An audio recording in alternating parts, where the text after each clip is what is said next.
Bonsoir à toutes et à tous. Alors ce soir, j'ai décidé de vous faire une vidéo un peu particulière. Mais avant tout, il faut que je vous parle d'un rêve que j'ai eu la nuit dernière, donc dans la nuit de mardi à mercredi. Mais c'était un rêve que j'ai fait plutôt sur le petit matin, donc pas longtemps avant de me réveiller. Et en général, ce genre de rêve est assez significatif. Alors, je me trouvais à bord d'un avion supersonique à aile en delta qui rappelait un peu notre ancien Concorde. Cependant, ce n'était pas un avion de notre pays, mais c'était un avion d'un pays qui se trouve actuellement engagé dans un pays à l'est. Et curieusement, dans cet avion, j'étais avec un groupe de personnes. Et parmi ces personnes, il y avait le chef donc de ce grand pays qui s'est engagé dans un conflit. Alors j'ai trouvé ça assez surprenant. Donc conflit à l'Est, bien sûr, comme vous l'aurez compris, dans ce pays dont les initiales commencent par UK. Voilà. Ukraine, bien sûr. Voilà. Alors j'étais assez surpris de faire ce rêve et dans ce rêve, cette personne, donc ce chef du pays de l'ours, était quelqu'un de très aimable et nous survolions donc tout un tas de territoires à bord de cet avion qui allait très vite. Alors cela m'a fait penser à un type d'avion qui existe et qui est dérivé donc de l'avion qui avait été produit, on va dire, à l'imitation de notre Concorde nationale et qui a donné lieu maintenant à des dérivés, toujours supersoniques, mais qui sont les plus gros bombardiers du monde, donc les TU 160, 160, voilà. Alors, j'ai lu sur Internet qu'il était question que cet avion donc, fasse un jour l'objet d'une production à titre pour emmener des voyageurs. Voilà. Bon, maintenant, j'ignore si ce projet aboutira, mais ça n'est pas l'objet, disons, de cette vidéo. Alors, le fait d'avoir rêvé donc de ce dirigeant m'a incité à faire cette vidéo et pour une fois je n'ai pas utilisé les cartes mais j'ai décidé de prendre donc une feuille de papier, enfin deux exactement, de noter un certain nombre de questions et de travailler de façon particulière avec le pendule pour obtenir de véritables réponses par la positive ou par la négative ou éventuellement par le éventuellement, donc par question à la réponse incertaine. J'ai au total rédigé 17 questions et j'ai pris un certain temps donc pour utiliser le pendule et obtenir des réponses. Alors, bien sûr, vous pensez bien que ces questions sont en lien avec ce qu'il se passe à l'heure actuelle.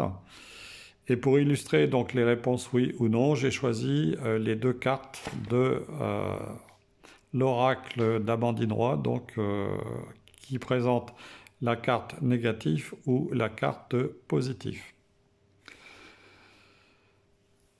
Alors, je vous rappelle que, comme l'a fait d'ailleurs une autre carte ancienne que vous connaissez bien, que par rapport à ce qui est en train de se passer à l'heure actuelle à l'Est, je pense qu'il est nécessaire de nous souvenir de la campagne de Russie menée en 1812 par l'empereur Napoléon Bonaparte, et qui s'est soldée pour nous par une défaite à l'époque. Et je pense personnellement qu'on ne peut pas, d'une certaine manière, dissocier ce qui est en train de se produire à l'heure actuelle de ce qui s'est produit donc en 1812 et je me suis demandé, alors bien sûr c'est une interrogation personnelle, je me suis demandé si cela n'avait pas un lien direct, un lien karmique. Alors cela a été ma première question et j'ai noté, bon, si vous voulez, tout ça sur des petits morceaux de papier où j'ai noté les réponses. Alors, pour la question numéro 1, pour la France, la situation actuelle du territoire en opération militaire à l'est de l'Europe est-elle karmique? Et là, j'ai obtenu une réponse oui. Oui, donc positif. Ensuite, pour ma deuxième question, est-ce sous une autre forme une résurgence du passé? Je dis bien une résurgence, mais bien sûr, je vous rappelle que ce sont mes questionnements et que les réponses n'engagent que moi. Libre à vous d'y adhérer ou pas. Alors, est-ce sous une autre forme une résurgence du passé? Et là, j'ai obtenu la réponse oui, à nouveau. Vous voyez? Enfin, tout du moins, oui, c'est ça. Oui, j'avais obtenu la réponse oui, pardon. Voilà, ici, positif. Alors la troisième question que j'ai posée, toujours par rapport à ce conflit qui a lieu actuellement donc à l'est de l'Europe, j'ai posé cette question, cela explique-t-il en partie l'engagement des instances gouvernementales françaises en faveur donc de la partie est de ce territoire proche de la Fédération de Russie? La Fédération de Russie, qui, je vous le rappelle, est quand même un pays de 17 millions de kilomètres carrés et de 141 millions d'habitants. Et là, j'ai obtenu une réponse donc plus ou moins oui et non. Donc, ce qui veut dire que par rapport au passé, il y a d'autres facteurs actuellement qui jouent par rapport à ce qui est en train de se passer là-bas à l'est. Alors, ma quatrième question, toujours au pendule, hein, je vous le rappelle. L'OTAN, donc l'OTAN, est-il sous l'emprise de forces maléfiques, donc de forces maléfiques? Et là, la réponse est oui, ici, toujours en positif. Alors, ma cinquième question. Le chef du pays de l'ours va-t-il étendre l'action sur ce territoire au-delà de l'objectif initial? Donc l'action militaire, bien sûr, hein, nous en parlons. Alors, va-t-il étendre l'action sur ce territoire au-delà de l'objectif initial? Et là, j'ai à nouveau une réponse positive. Oui.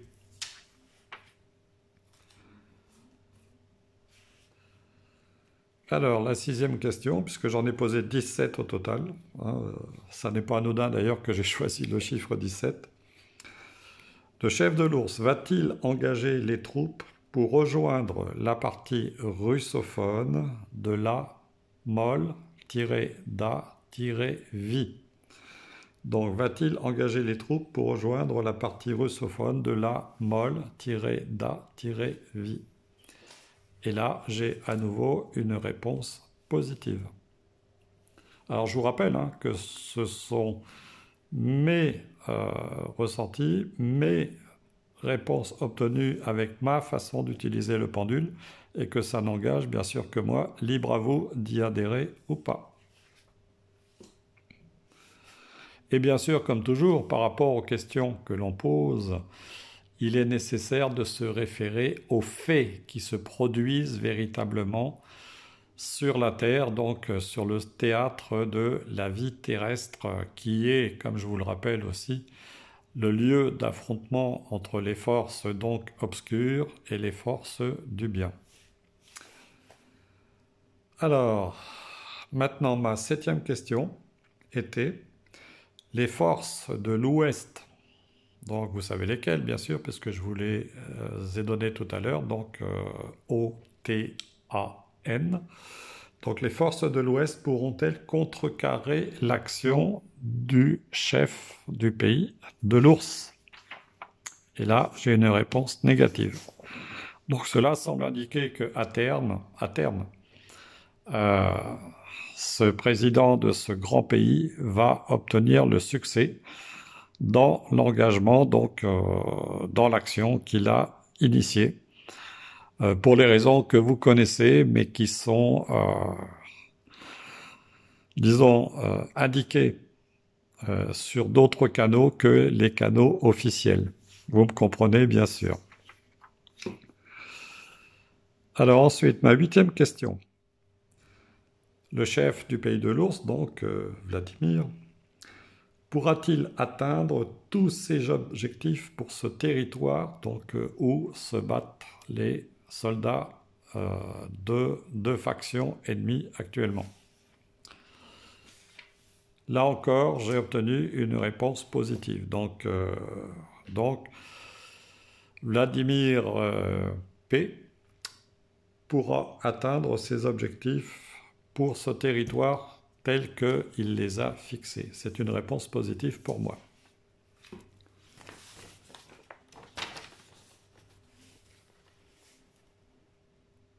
Alors ensuite, pour ma 9e question. Dans le territoire concerné, les opérations des soldats seront-elles terminées à la fin de l'année 2022? Les opérations seront-elles terminées à la fin de l'année 2022? Et là, j'ai obtenu une réponse non, une réponse négative. Donc cela semble indiquer que, en fait, compte tenu de tout ce qu'il se passe là-bas, cela va prendre quand même beaucoup plus de temps que ce que l'on peut s'imaginer, parce qu'évidemment, euh, compte tenu de tout ce qui s'est passé auparavant dans ce pays, et compte tenu aussi de l'acharnement des forces qui s'opposent aux forces du grand pays de l'ours, eh bien, malgré tout, cela va demander plus de temps que prévu. Et à mon avis, il va falloir quand même un certain temps avant de pacifier totalement cette zone et que la situation revienne à la normale.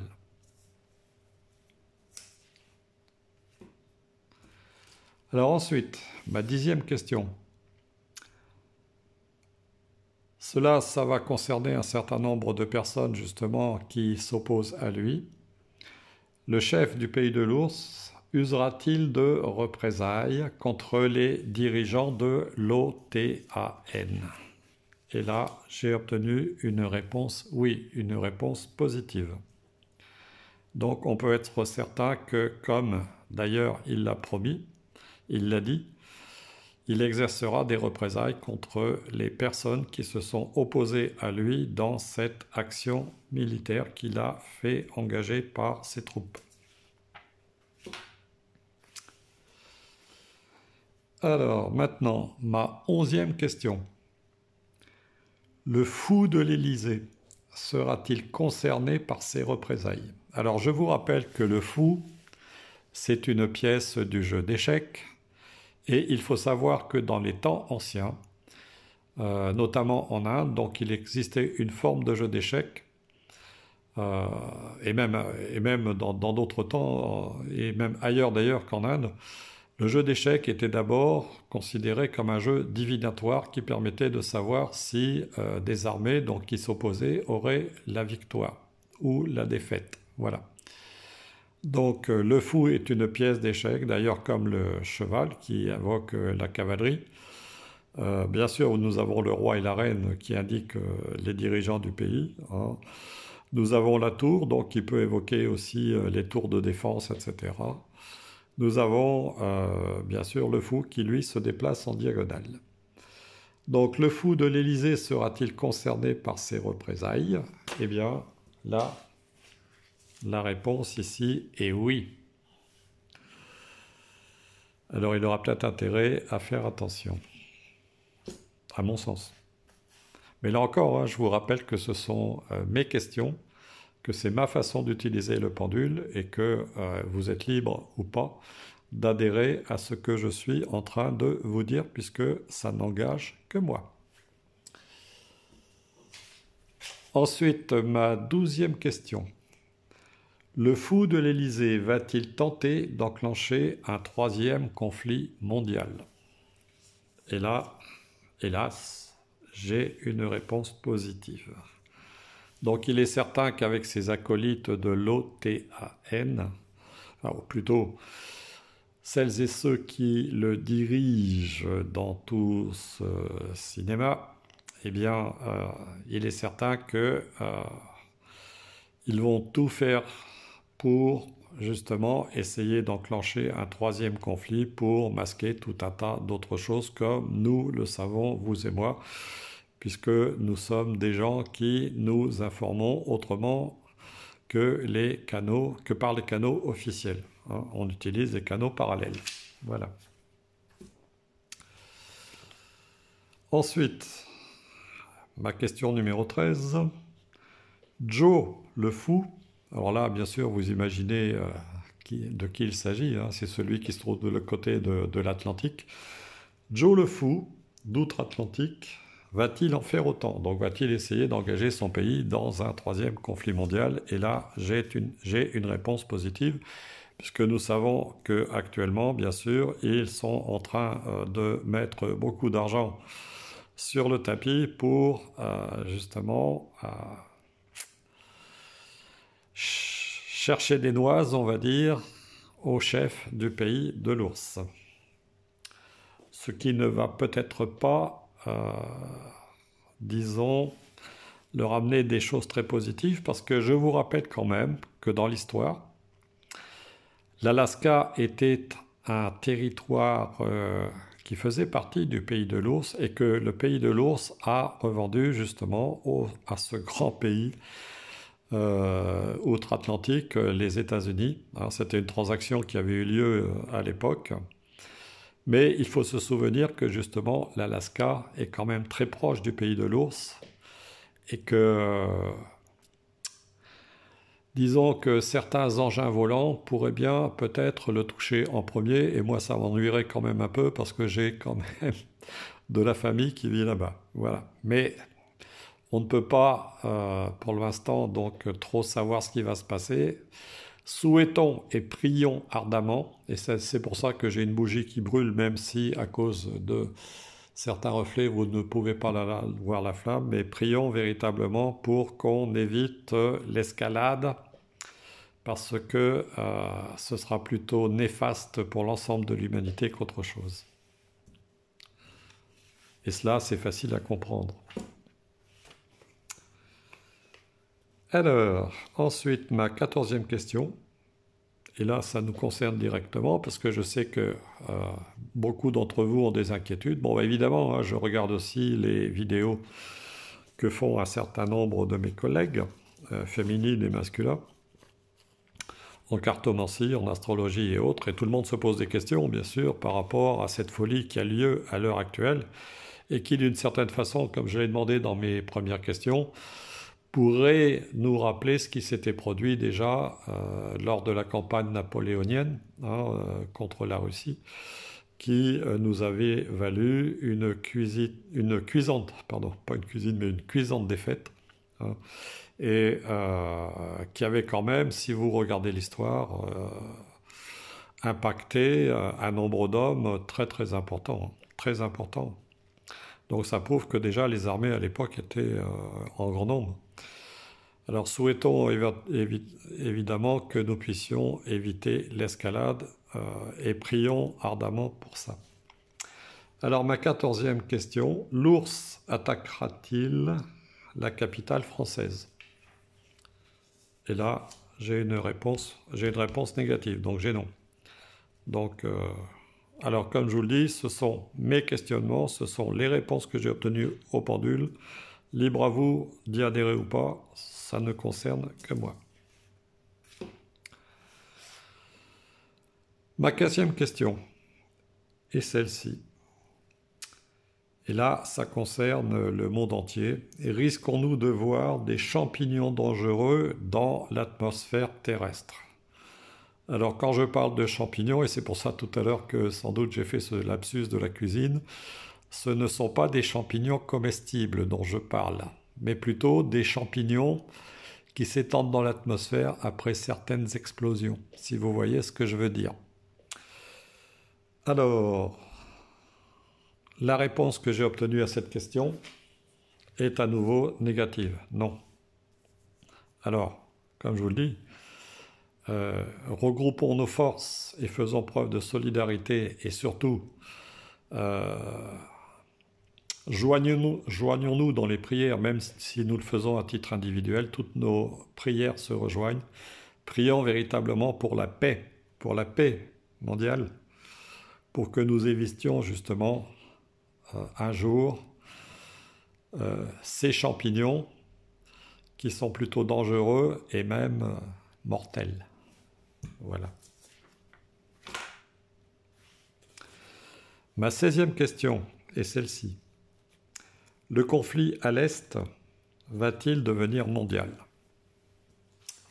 Et là, comme je vous dis, là encore tout va dépendre bien sûr des circonstances, mais en ce qui me concerne au pendule, j'ai obtenu une réponse négative.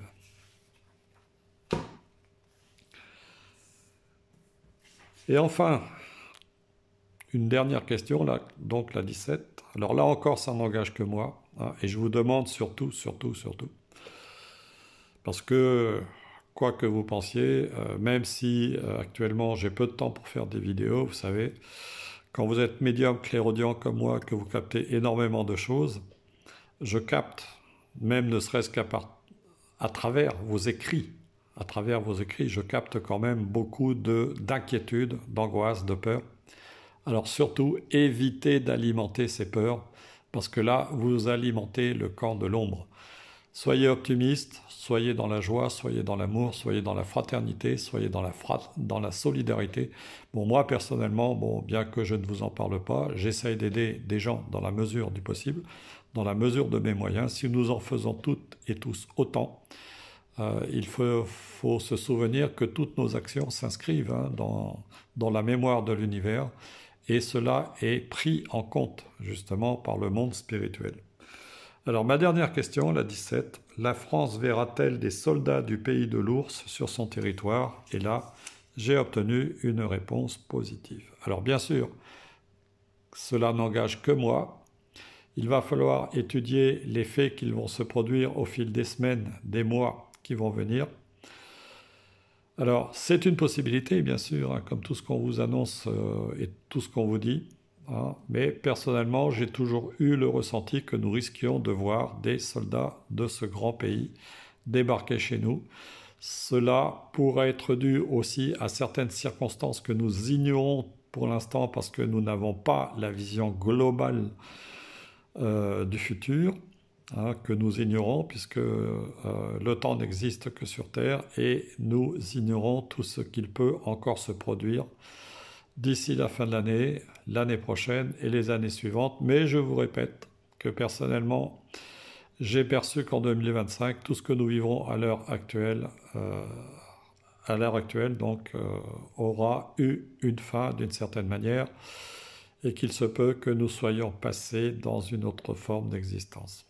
Ah, donc, je ne suis pas le seul à le dire, hein, que nous allons monter en vibration, que Gaïa, notre terre nourricière, est en train de monter en vibration. Donc accompagnons ce mouvement dans la spiritualité et surtout prions intensément et visualisons, créons par nous-mêmes en nos esprits la paix. Désirons véritablement que la paix soit celle qui triomphe sur terre, de même que l'amour fraternel, inconditionnel et la vérité. Oui, parce que là, en ce moment, il y a un grand combat qui se mène au niveau spirituel entre les forces du mensonge et les forces spirituelles de la vérité. Voilà, c'est ce que je voulais vous dire. Je vous embrasse toutes et tous et je vous dis à bientôt.